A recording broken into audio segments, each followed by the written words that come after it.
Hello everyone, April the 1st, and already 3 months into this crazy year of 2023, can you believe it?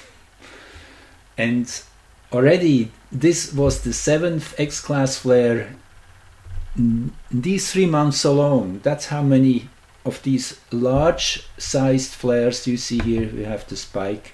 That was March 29, very early morning universal time. And consider this in a logarithmic scale. So this is 10, factor 10, this is factor 100, and this is factor 1000, and this is 10,000 fold and 100,000 fold. So this is a really huge energetic spike. And here we had another one just a few hours later on March the 30th. And that's how it looked from our perspective, naturally, photographed by a satellite, and this is the impact it had on Earth's atmosphere. Radiation from the flare was so strong it ionized the top of Earth's atmosphere. That happens pretty much with all big flares. However, naturally the intensity can be really so big that it reverberates for quite a time, as it says here, causing a strong shortwave radio blackout and over Southeast Asia, Australia, New Zealand. And radio operators got a loss of signal and other propagation effects in that range here as much as an hour after the peak of the flare. That's the after effect. And that extreme strong radiation, what it does to the upper atmosphere, you see this is a blast of electrons coming at super high speed, at light speed naturally, but very, very dense clouds of charged particles interacting with Earth's upper atmosphere, ionizing, which means turning these separate ozone and whatever atmospheric particles in the upper atmosphere, yes, very thin, turning it into a plasma, literally kind of connecting this whole umbrella over Earth, in that sense, into one coherent electric field, electromagnetic field. So you can imagine this leaves really an impact. And now that this happened exactly when the moon was 90 degrees ahead of the sun at 809 degrees Cancer, you see the sun at 808 degrees Aries. So that is the waxing square, that is the midpoint between new moon and full moon, naturally, which is coming up on the 5th or 6th of April, depending on where you live. Now, this will be a very powerful full moon. It's just in these days prior to the holidays, Good Friday. It will be on Wednesday or Thursday, depending, 5th or 6th, and then the 7th is the Good Friday, right? Which in itself is a misnomer. How would you call this dark day a Good Friday? This just as a thought. One of the inversions in our reality. Anyway, it is a powerful week collectively, as so many people here on planet Earth are celebrating this, are of Christian descent. This culmination of Jesus' short 3-year episode of teaching publicly, and of, in that sense, generating that huge impact it has already now, more than 2,000 years since. Quite a remarkable story in itself. So we have this huge impact which sets this final week in motion, and this is what I said on my Facebook page about that event. This powerful X-ray blast peaking most exactly at the moon's waxing square might be a sign for these coming seven days we are into the Libra full moon to be extremely eventful and intense. Can you subscribe to that? I can already. The intensity in my personal level of experience, of what I see, of what I hear, what I feel, and then naturally what we hear from the collective field, even though we have to always put everything we hear on the scale of is it true or is it not. But you can definitely get the sense of what resonates and what not, and we get ever better at that. That's part of the upside of what's going on in our present times. This instrument is getting more and more more and more trained. We have lots of practice in putting question marks again behind anything and everything.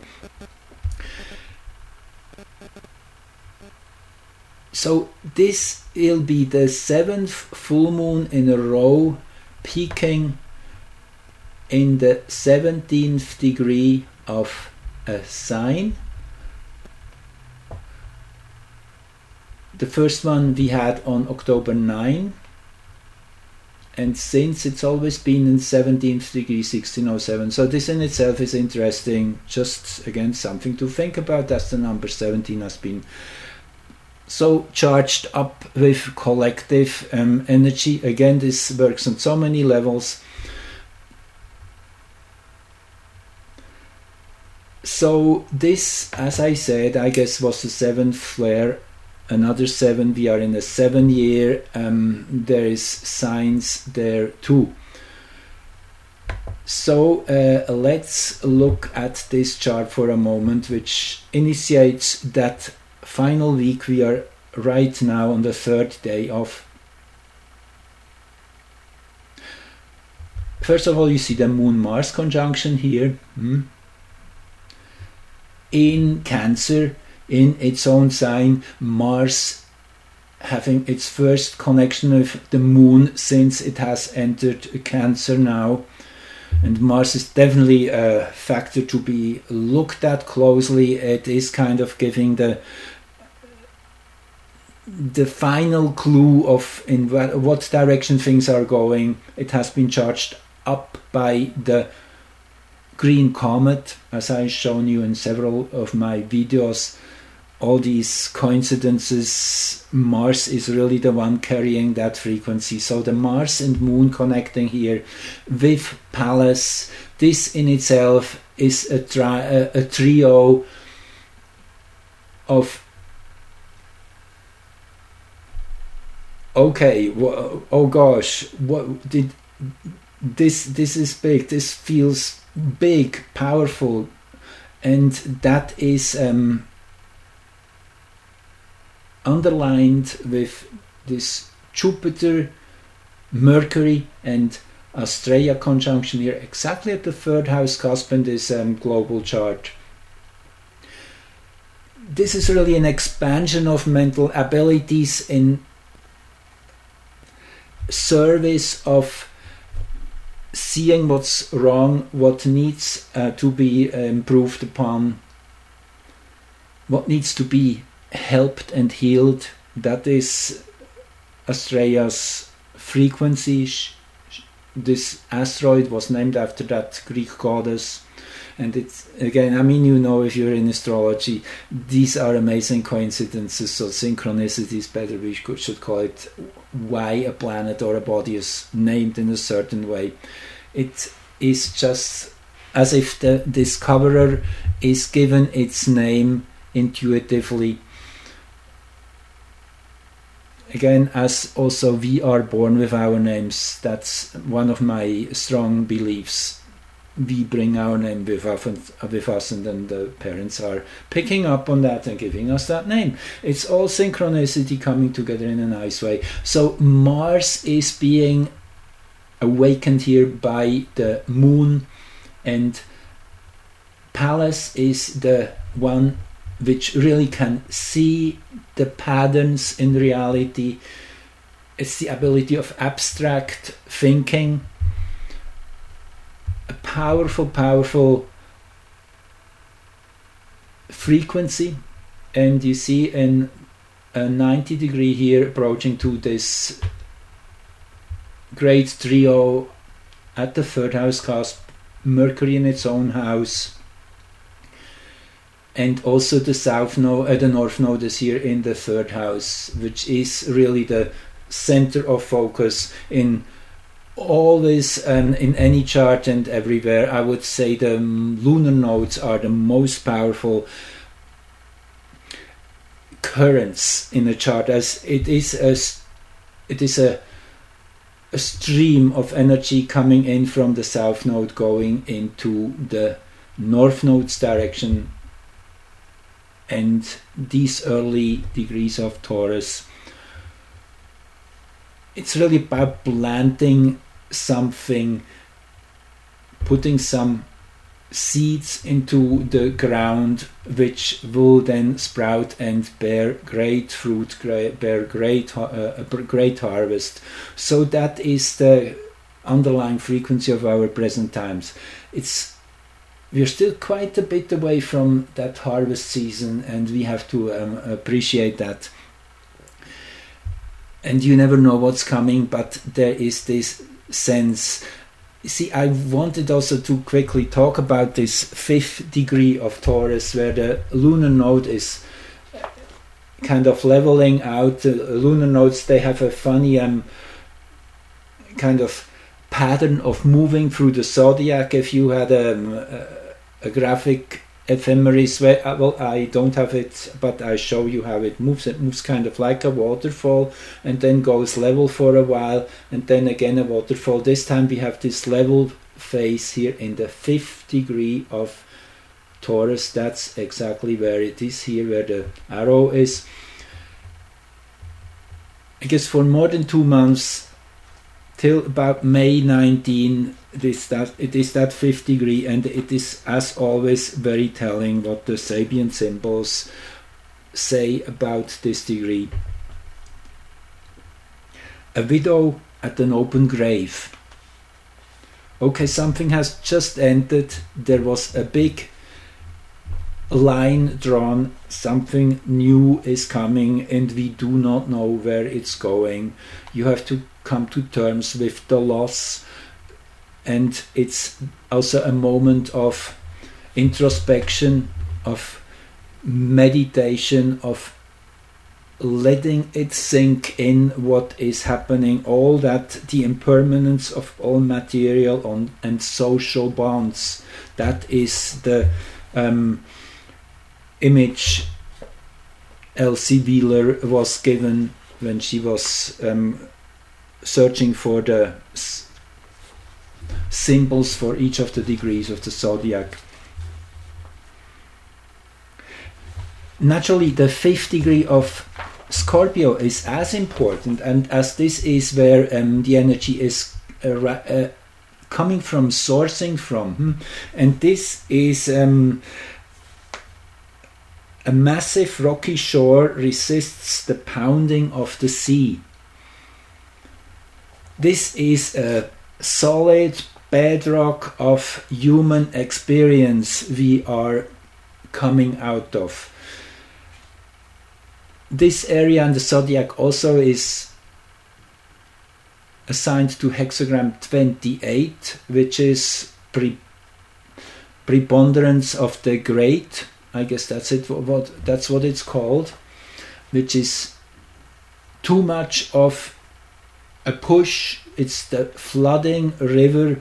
There's a tremendous push coming from that direction, and that is really the undercurrent which is carrying forth and forward into a new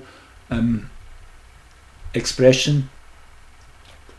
And again, that moment of just being in that space between the worlds, I find that extremely suiting for what's happening right now. So there were another few really nice alignments on that. In that moment, actually, the Sun here you see very closely conjunct with Salacia. Salacia, that is Neptune's wife. I made a video, you can go back into the library and find it. Very important, as it is helping to bring this Neptunian frequency into the right angle, I would say, as a good wife does. Helps the husband to come to be successful. As it says, behind every man there's a great wife. I guess it has some definite truth to it. I can assign to it too. Grateful for having this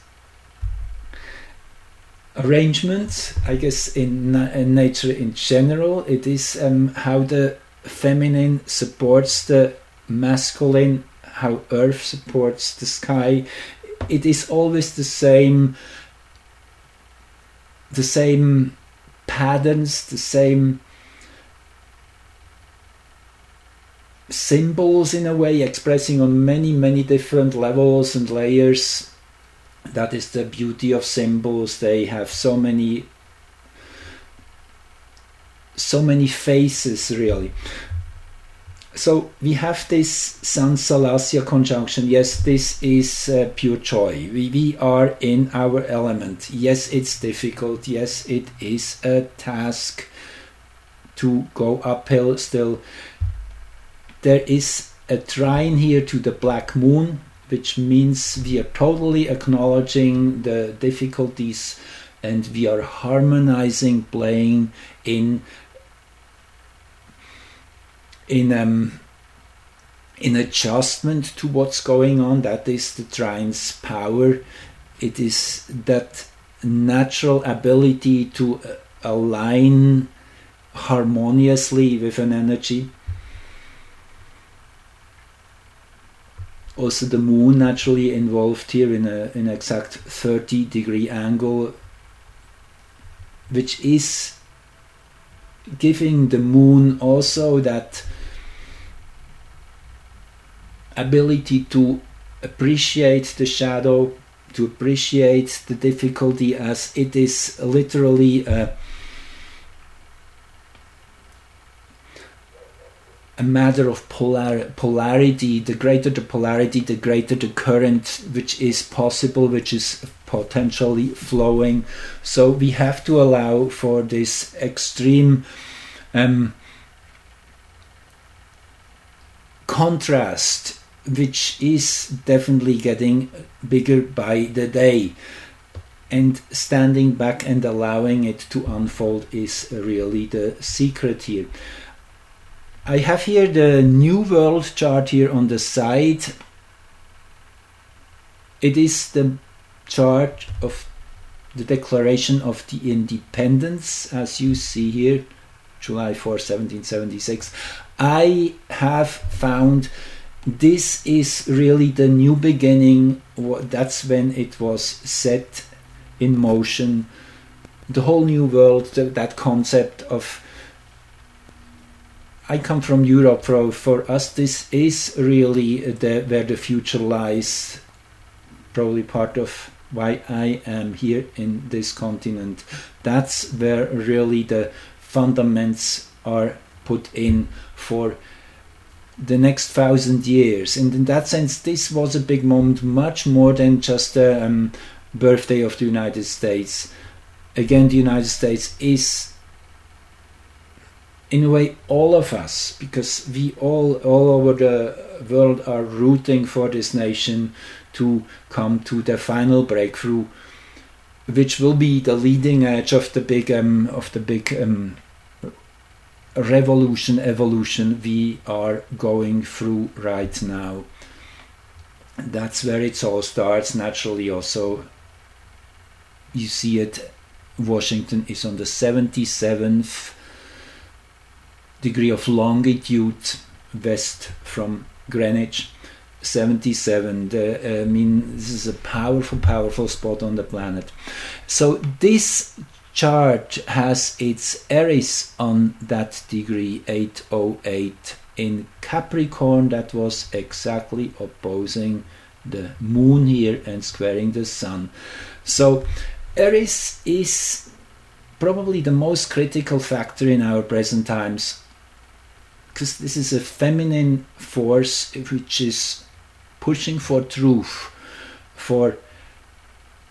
and nothing but the truth, to get resolution in conflict. Yes, Aries is able and enjoying to tease and to challenge and to throw golden apples into the middle of the table, as it did to incite the Trojan Wars, as the story goes. So Aries is a critical factor. Jupiter is approaching Aries, will reach, Jupiter is here in this chart and Aries is here in this chart. Jupiter will pull up to Aries by April 24.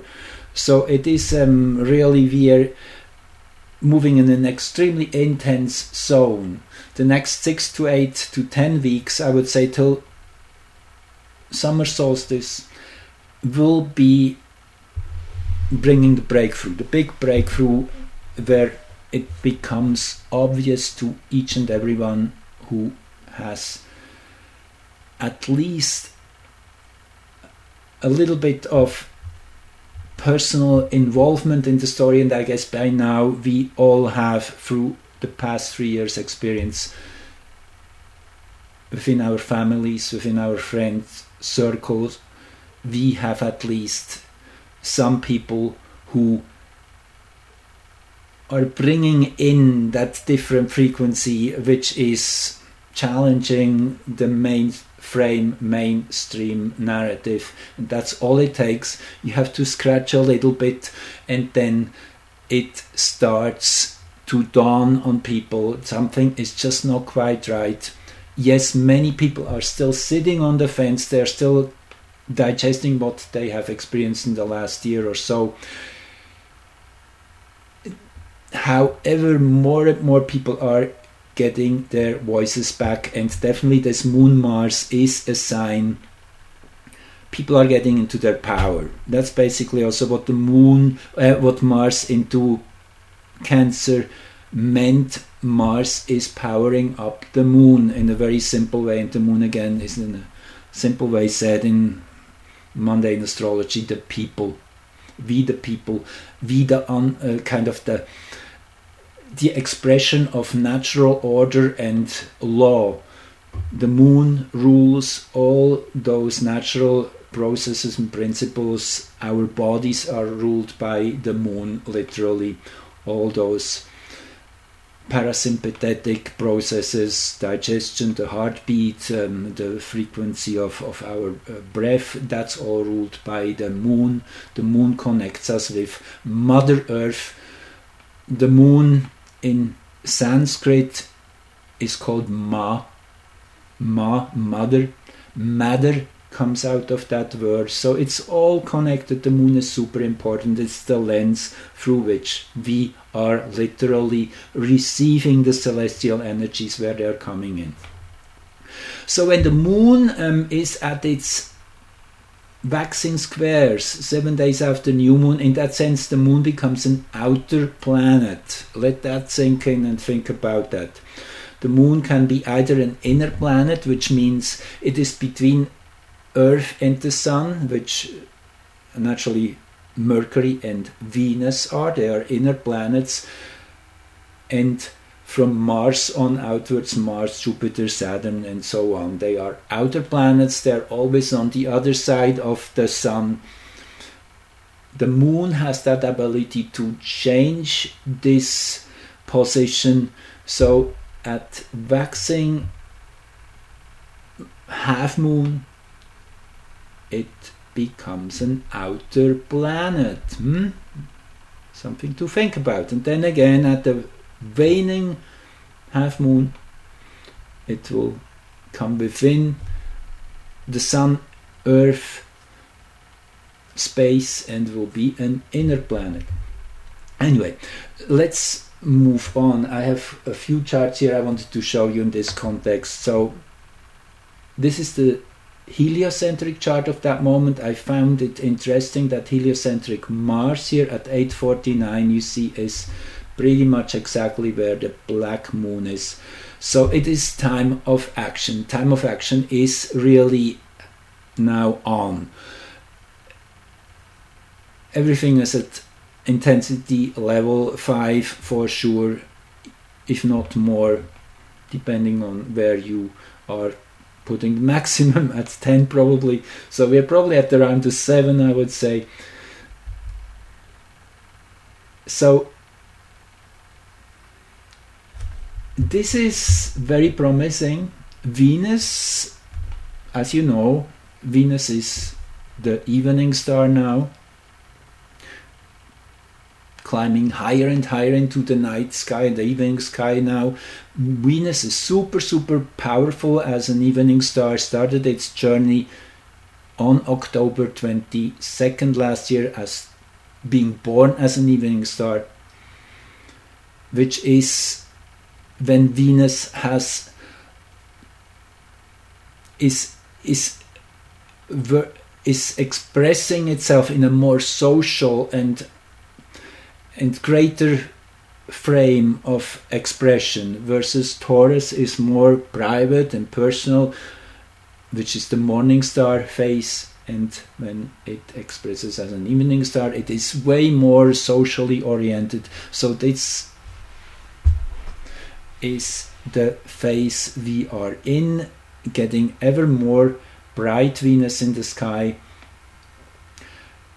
Venus is about uniting people, bringing us together, having us understand that this is a beautiful earth and we can do the best to keep it in balance. But the first and foremost step is to unite, to really invite and see each other as brothers and sisters on a global scale, which is a process of amalgamation which is way underway. Interesting also Uranus position here. I've mentioned that even yet. You see right here at the 4th house cusp, even more exact, geocentrically charted 1639, 1657, pretty much exactly here. Also here in this close conjunction with Venus. Again, Venus is getting super charged up here with Uranus, and here heliocentric Venus in Cancer, very beautiful at the 7th house cusp of this global chart. Interesting also that Mercury heliocentrically was here at 0 Gemini. So this was an initiation in many ways, that big flare. And hours later we had a second flare, the 5.4. Here we have it once more quickly. See, that was then this spike here. And yes, now this time Pluto is high up. And yeah, I mean, there is no randomness in the sun's acting up. This is a divine intelligence. The sun manifests, and naturally we are all part of solar energy. If there would be no sun, there would be no life. So life is directly interlinked with the sun. It's that spirit which holds us all together. Call it the Holy Spirit. I guess that's what it is in its essence. The sun is intelligent.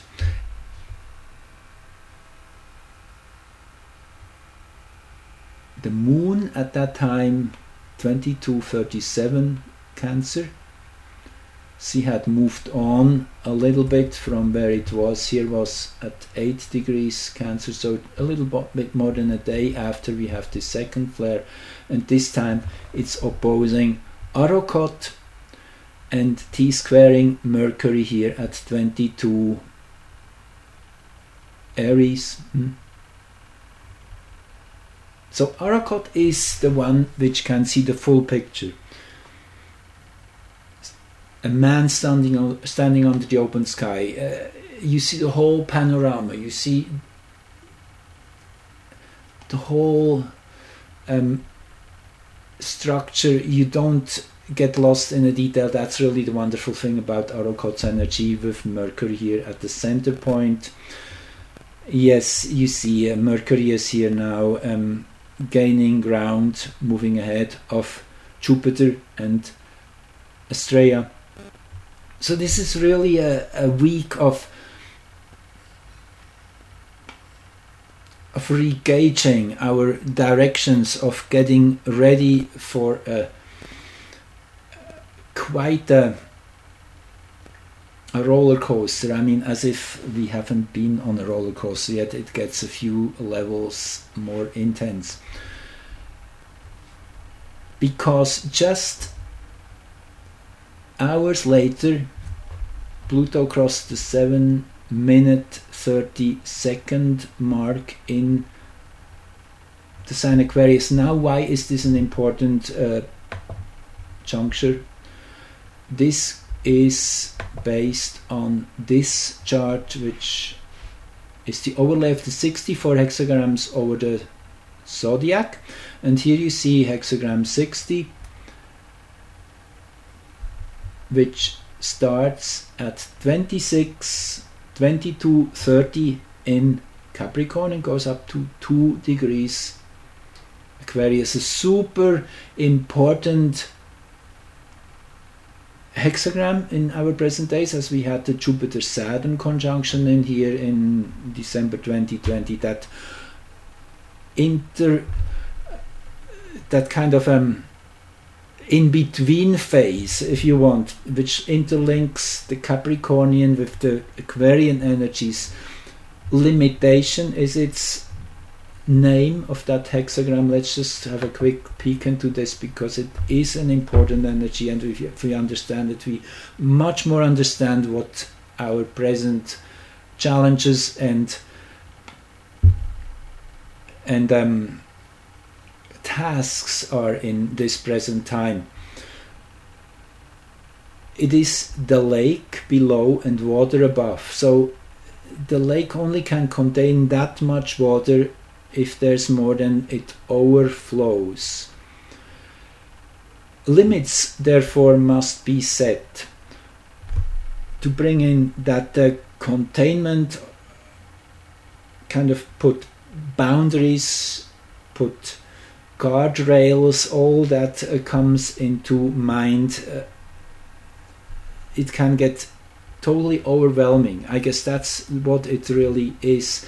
As we move from the very structured Capricorn into the free-spirited Aquarius, we can get totally ungrounded and lost in that extreme colorfulness and craziness Aquarius implies, and that zone in between. It's like, actually in the I Ching they call it, is that divide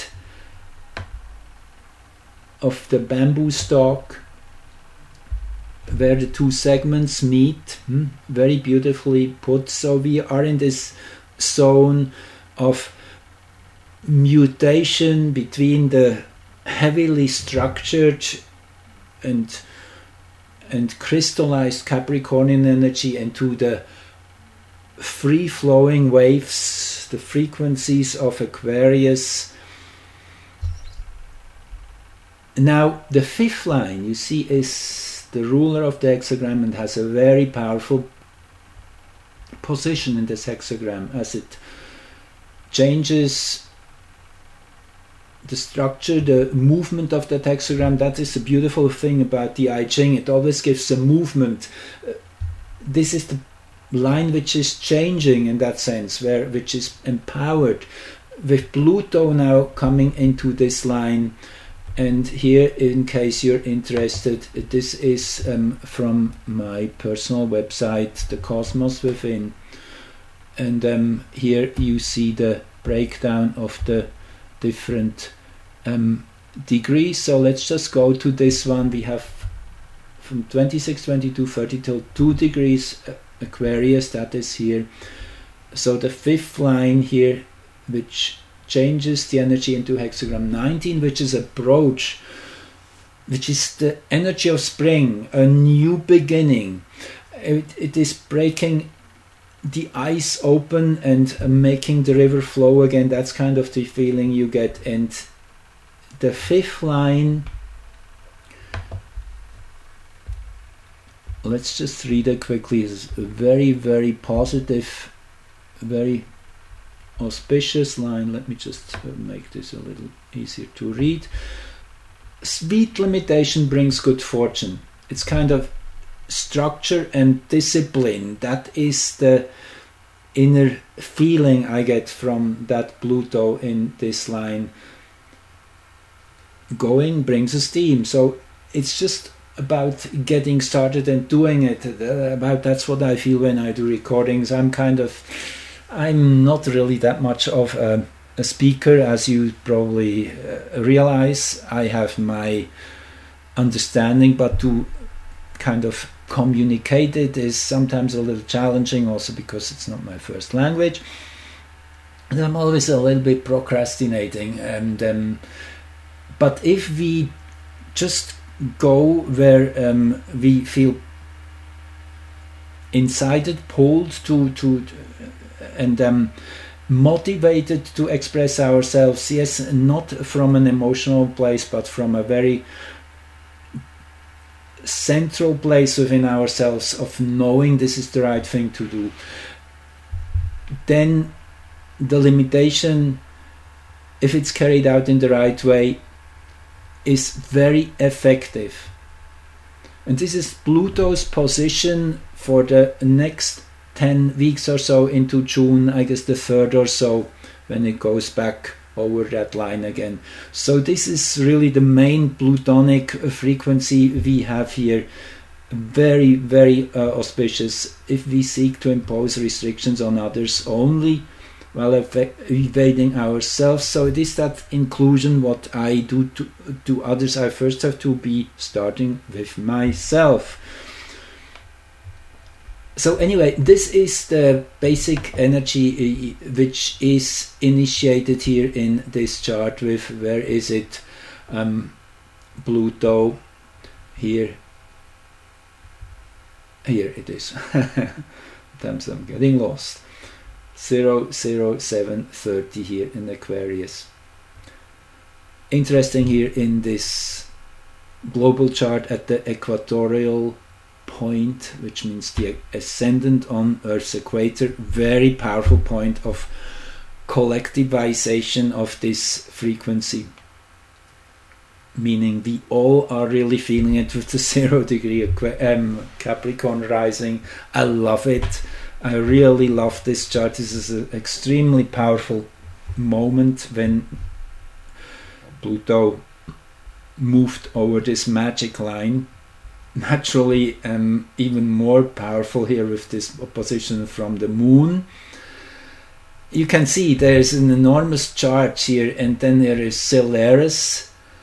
Ceres is a super brilliant intelligence, an innocence in it as well. It's one of the centaurs. Let me see if I have a written down. Yes, here's the ability to change fixed tendencies in amazing ways. How about that? Recognition of what's wrong cannot be unseen. When we see something that it's wrong, we cannot unsee it with this energy involved of Ceres. It's a transformer and really stirs the desire for transformation. So you see, you can't make this stuff up. The universe is so precise, and we see so many of these extreme alignments ever more densely packed as time speeds up, as we can say. It's definitely true. Much more dense our experiences through the day than even just a few months ago. Yes, again you see the same degrees here highlighted as also were in the equinox chart, when the Sun entered Aries on March the 20th, which was the start of the natural year 000 Aries. Here we had in the global chart this beautiful alignment with the nodal axis, the north node into the 7th house. It's all about coming together and leaving our personal differences behind, and also building on that bedrock of who we are, that inner certainty of uncompromisingly being ourselves. That's what it really is, and then everything comes out naturally. An honesty, a direct approach of the problem, whatever it is, without ways around. This again is coming here into that alignment, this time going down to the 4th house cusp, bringing it really home, into the ground, into Earth. This is the recreation of Earth's dragon lines, Earth's grid lines, which we are actively working on and getting helped naturally from all these solar flares and these cosmic frequencies which are coming in. So anyway, I just wanted to give you this quick intro into these coming 8 weeks, which are pretty much kicked off with that upcoming full moon on April the 5th and 6th. I will do just the next recording on that on forward. I want to keep them a little shorter, that's why I'm stopping right here. Thanks for listening, and hopefully you had fun and you learned something and you got a bit more motivated to be in your power, to be an agent of change in a very big way, because we are here for a reason. We have come here because we wanted to be here at this time. We might not remember, but this is what we are here for. Thank you, and talk to you soon.